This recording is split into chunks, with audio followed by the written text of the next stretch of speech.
So I did a little bit of investigation because, frankly, I'm not an expert on Islam. And I found a really interesting journal article by a scholar named Andrew Rippin, and I'll put a link up on nehemiaswell.com. And it's called The Muslim Samson, Medieval, Modern, and Scholarly Interpretations. Interesting. And he brings the Muslim sources. And what's interesting is the Quran never mentions Muhammad, or excuse me, that Samson. that actually might be true as well. The Quran never mentions Samson by name, but medieval Muslim interpreters, because it's a mistake to think of Islam as the religion of the Quran. This is a controversial statement that I'll make. But Islam has as much to do with the Quran as Catholicism has to do with the New Testament, and Rabbinical Judaism has to do with the Tanakh, right? There's layers and layers of interpretation and traditions on top of it, and they don't claim otherwise. So with some exceptions, right? You have Quran-only Muslims, but that's a very small minority, although there's probably more of them than there are Karaites. But still, it's, in the maybe tens of thousands of people. Okay, so the story of Samson, you're not going to find it in the Quran, but there are verses in the Quran that they interpret to be a reference to Muhammad in the Middle Ages. So there's someone named Al-Thalabi, whoever that is. I'm sure I'm mispronouncing that. And again, this is in Rippin's article. And Al-Thalabi says, God has said, and then they quote the Quran, chapter 97, verses 1 to 3. Lo, we revealed this message, meaning, I guess, the Quran itself, on the night of power. And what will explain to you the night of power? The night of power is better than 1,000 months. No idea what that means. One of the claims about the Quran is it's the most beautiful poetry ever. That's typical of the poetry of the Quran. And maybe in the original Arabic it's more beautiful, but it sounds incoherent to me. I have no idea. Not only do I not have no idea what it's talking about, but the medieval Muslim interpreter said, what on earth is this talking about? We better make up a story to fill in the gaps. So, no, really. So what is, it says the night of power, meaning on which the Quran or some part of the Quran was revealed, is better than 1,000 months. So Abu Amr al-Iraqi told us, according to, this is still from Al-Thalabi, so some guy who was a tradition named Abu Amr al-Iraqi told us, according to his isnad, that is tradition, on the authority of Ibn Abi Najih, that the prophet mentioned a man from the children of Israel who wore armor in the way of God for 1,000 months. Right? So when the Quran says this is better than the wearing armor for 1,000 months, what does that refer to? So the medieval Muslim sources explain, well, there was an Israelite who wore armor for 1,000 months. The Muslims were amazed at that. So God revealed, that is the verse, in the Quran, lo, he revealed it on the night of power, etc., during which that man wore armor striving in the way of God. Okay, well, it still didn't tell us who this man is, right? Some Israelite wore armor for 1,000 months. Is that Samson?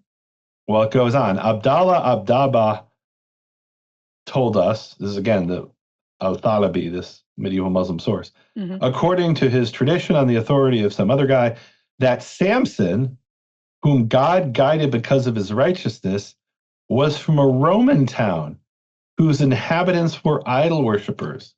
What? Samson was from a Roman town?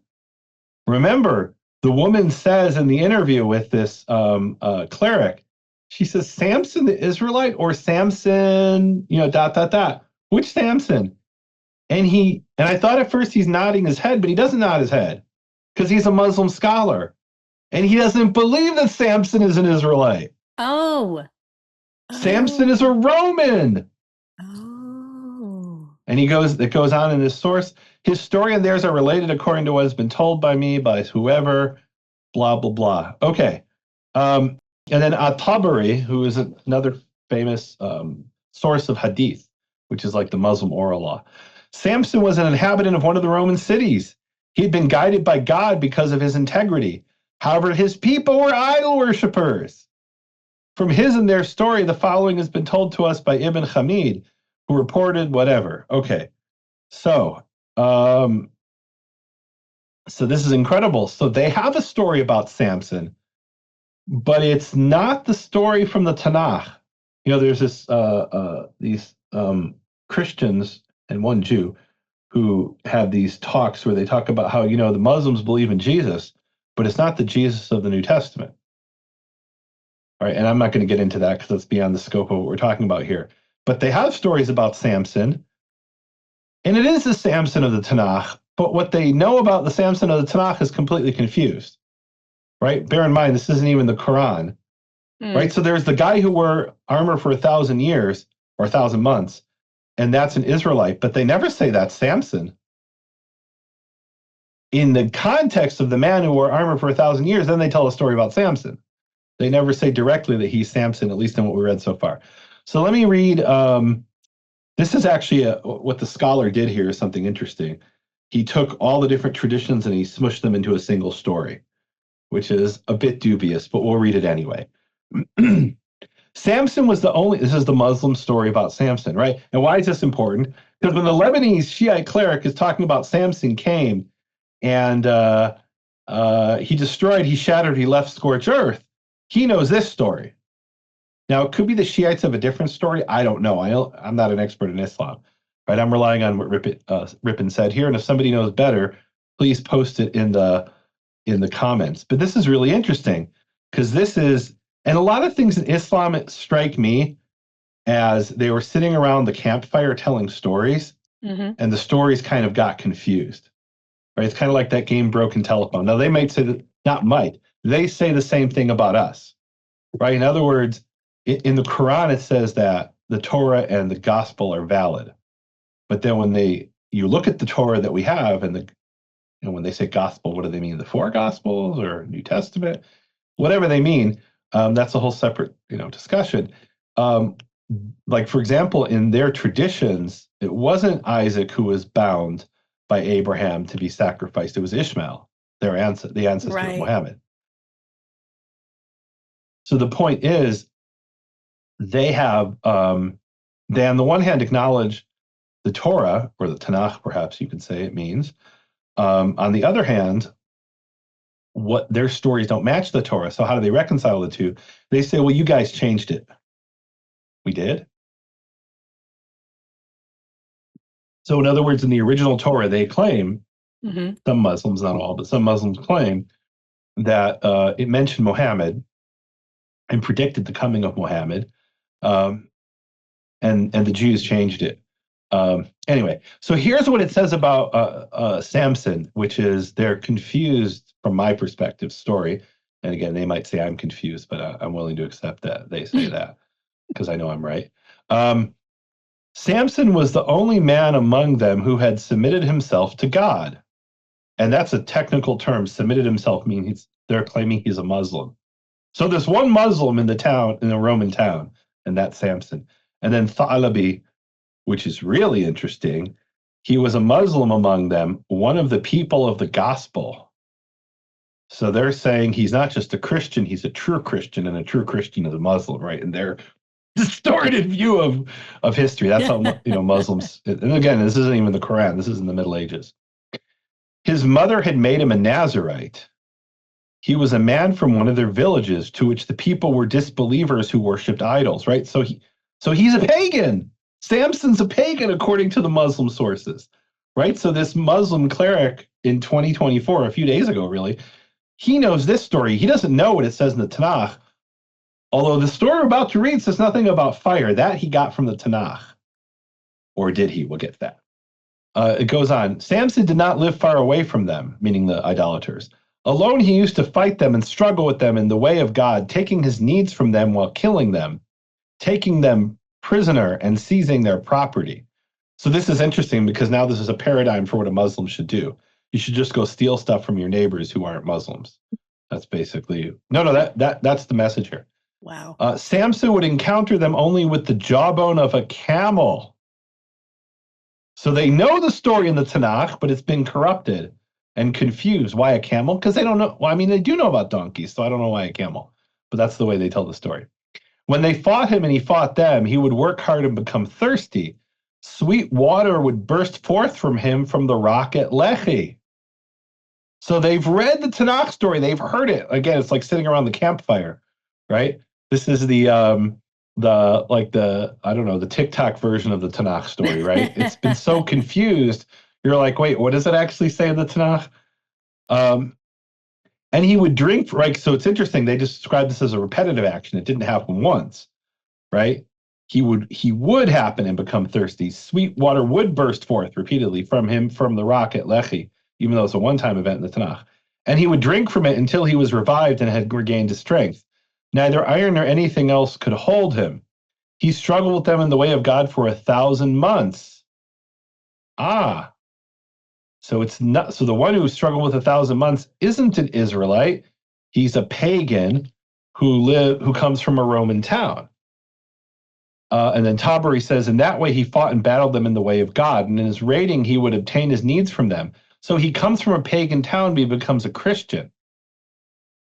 They were powerless before him until finally they said there is no way to get to him except through his wife. Right? So they know some of the story, but it's been confused. And look, why do they say he's a Christian? Probably because they didn't read the story of the Tanakh. They heard the story from Christian monks or Christian clerics. And so they assumed he's a Christian. The Christians told us the story, right? Now I'm speculating, I don't know. They went to his wife and bribed her. She said, yes, I will tie him up for you. So they gave her a strong rope and said, while he is sleeping, but obviously this is a retelling of this Tanakh story. While he is sleeping, bind his hand to his neck so we may come and take him away. So while he was sleeping, she bound his hand to his neck with the rope. When he awoke, he pulled it with his hand and it fell from his neck. He said to her, why have you done this? She said, I wanted to test your strength with it. I have never seen anybody like you. So she sent a message to them. I tied him with the rope, but it was of no use. So they sent her, and I don't know if I'll read the whole story. Basically, it's a retelling of what we read in Genesis. She eventually cuts his hair. And guys, you can read this in Rippon's article, which I'll put a link to. It's on page 242 if you want to hear the full Muslim story about Samson, who is a Christian who comes from a pagan family or a pagan town. So he's a convert to Christianity, right? And it's interesting, in some of the Muslim sources, this story is told within the chronological order of the man known in Christianity as Saint George. So Saint George of Lydda was a Christian martyr who was originally a Greek from Cappadocia, which is in today's central Turkey, and he was a Roman soldier who believed in Jesus. Although according to one version of the history, he might have actually been a bishop. Maybe he wasn't a Roman soldier. In any event, he was martyred by the Romans and he became Saint George. And later there's a story about Saint George and the dragon, right? He slays a dragon, but that's kind of a later elaboration of the story. So they think he's a contemporary just before or after Saint George. In other words, they think Samson is someone who lived in the 3rd century CE. Or AD. And you think, how could that be? You would think Samson lived in 3rd century AD. Well, the Quran has Haman in the court of Pharaoh. So chronology isn't their greatest strong suit. All right. It goes on. Or let me jump ahead. So his wife, who they don't name, but we know her as Delilah, she sent for the people who came and took him. They cut off his nose, and this is after she cut his hair. They cut off his nose and his earlobes, gouged out his eyes, that part's in the Tanakh, and then stood him before the people, meaning the Philistines. Well, it doesn't actually say Philistines, the Romans, I guess. And stood him before the people in front of the multi-columned minaret. So the Roman pagans have minarets. Well, I guess maybe that's where the Muslims got it from. I don't know. The people are, maybe that's what they thought Muslims got it from the Romans, I guess. I don't know. The people and their king looked down from atop it, meaning the minaret, in order to gaze at Samson and what had been done to him. And this is parallel to what you read at the end. When they mutilated him and placed him there, Samson called unto God that he be given power over them. So God ordered Samson to seize 2 of the supports of the minaret, sound familiar, on which the king, and it's interesting because in the Tanakh, they're worshiping Dagon, but here they're Roman pagans who have a minaret rather than some kind of palace. So he ordered Samson to seize, meaning God ordered Samson to seize 2 of the supports of the minaret upon which the king and the people who were looking at him were located and pull on them. So he pulled on them, and Tabari adds, God restored his sight and those things which had been removed from his body, so his ears and his nose grew back, according to Tabari's version. The Wow. minaret fell down along with the king and the people who were on it, and they were all killed by it in the destruction. And then Thalibi adds, his wife also perished with them. Right, that's not in the top. God restored his sight to him and made whole parts of his body, made whole the parts of his body that they had afflicted, and he returned as he had been. The story of Samson took place during the days of the petty kings, meaning the Romans. And God is all knowing, right? So this is the 3rd century AD if you put this into Muslim chronology.